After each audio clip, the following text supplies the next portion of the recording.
Cole, good morning. How are you, man? Hey, I'm doing well, guys. Thanks for being a little flexible. No problem. Thanks for fitting us in as well. All right, let's start with the cocktail party because that's the biggest one in the conference this weekend. LSU off, Alabama off. We'll ask you about that game when we get you out of here. But let's start in Jacksonville, Florida, Georgia. There, a lot of people think this could be the deciding factor in the East. How do you see this matchup tomorrow at 2:30? I do think it'll be the deciding factor in the East because I think Kentucky goes down to Missouri this weekend. And I think when you look at this ball game, let's talk offensive line play. I think that probably decides this football game. Florida's good at taking the football away. Florida has a very active, twitchy, quick, fast, athletic defensive line. Florida has not the best defensive line when it comes to just holding the point of attack against the run. Georgia has not committed for 4 quarters to go out and pound a team between the tackles.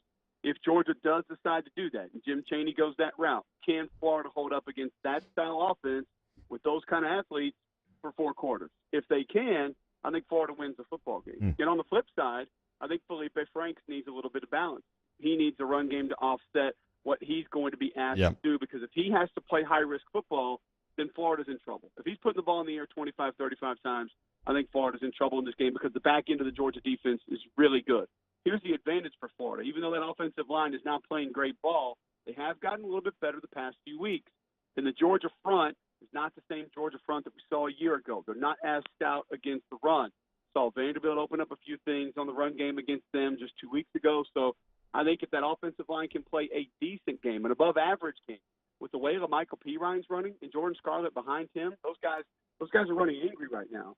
And if that gets going, then all of a sudden I think everything else that Dan Mullen wants to do begins to open up, and Florida will win that football game. Cole, I've always had a ton of respect for what Dan Mullen's done from an offensive coordinator standpoint, what he accomplished over in Starkville and then here year one in Florida. But seeing Nick Fitzgerald up close last weekend, my goodness, man, I had no idea how much respect I had to give to a play caller. And you see the regression in Fitzgerald, and then you see the progression in Felipe Franks. Not that he's playing out of his mind, but he's playing better. What has Mullen brought, I guess, the program, but more specifically the offensive side of the ball in Gainesville? Well, I think just an understanding of how to, number one, utilize your athletes. Number two, not to ask more of what someone is capable of.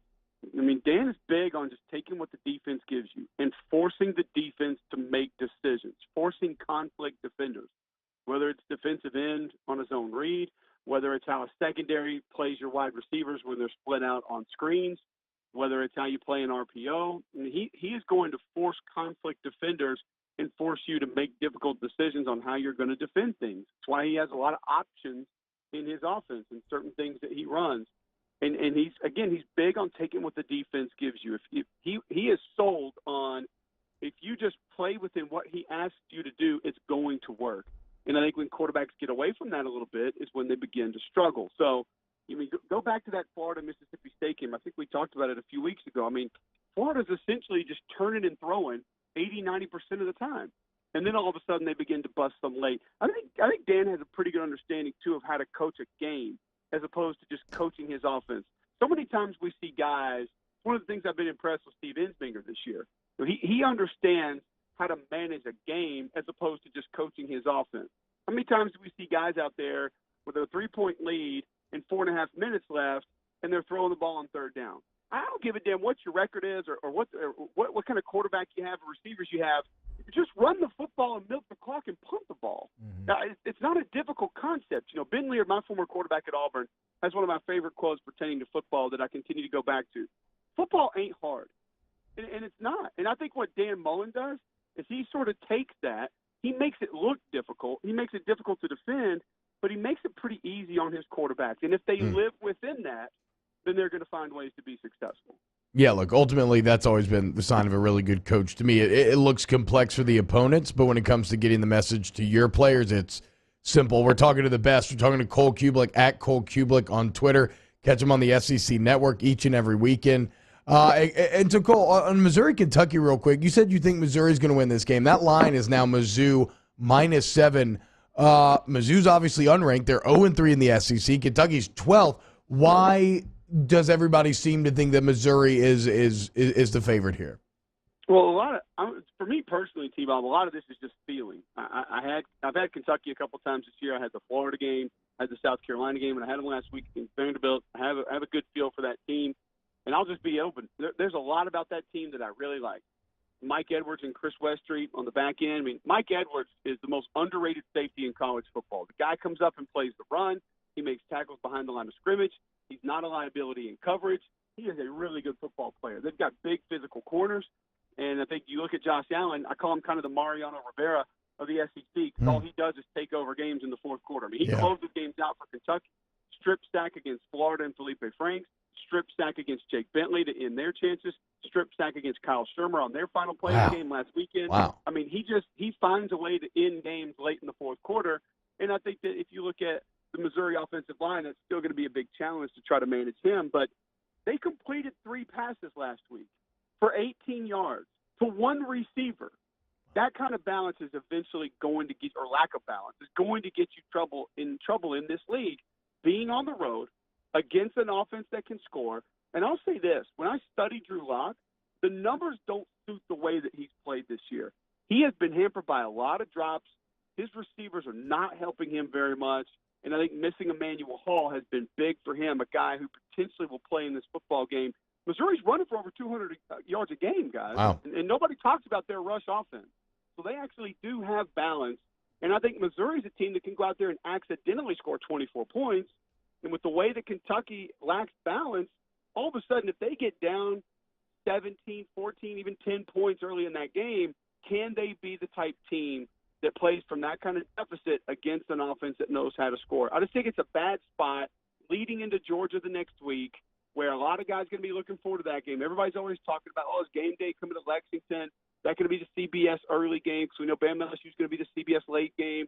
I just think there's a lot going on, and now they say Gunnar Hoke may play a little bit in this game. The first time out when you play 2 quarterbacks doesn't always go as anticipated. So there seems to be a lot of potential stumbling blocks for Kentucky in this game. Cole Cubelic, not only catch him on the SEC network, but also on 3-man front on WJOX 94.5, 10 a.m. to 2 p.m. each and every weekday. Cole, the other matchup that a lot of people have their eyes on is Texas A&M at Mississippi State.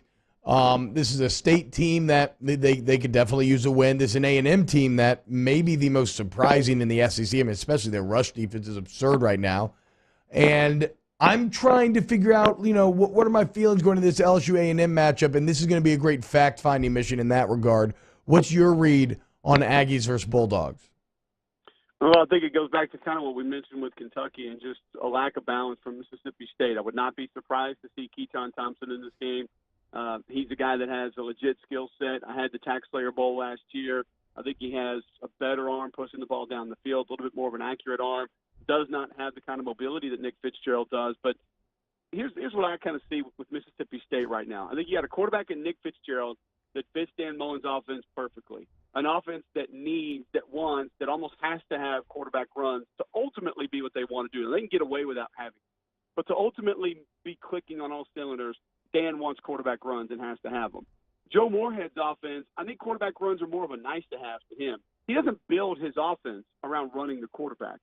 So there's a bit of butting heads there, and Nick Fitzgerald is not as accurate down the field, and Joe Moorhead wants to stretch the field. Just go back and look what they did with Trace McSorley a year ago at Penn State. That's more who they want to be. So they're trying to find a middle ground, and when your quarterback turns it over 4 times and your quarterback can't complete over 50% of his passes on the season, you're going to get bogged down. It's going to make it easier on defenses to be able to stop you. So State's got to find some balance. But I think Mike Elko deserves the Broyles Award right now. Yes, they gave it away absolutely. today. I mean, that guy has done an amazing job. This is the same, if not a very, very similar cast of characters that has been on that defense in College Station for the last 3-4 years.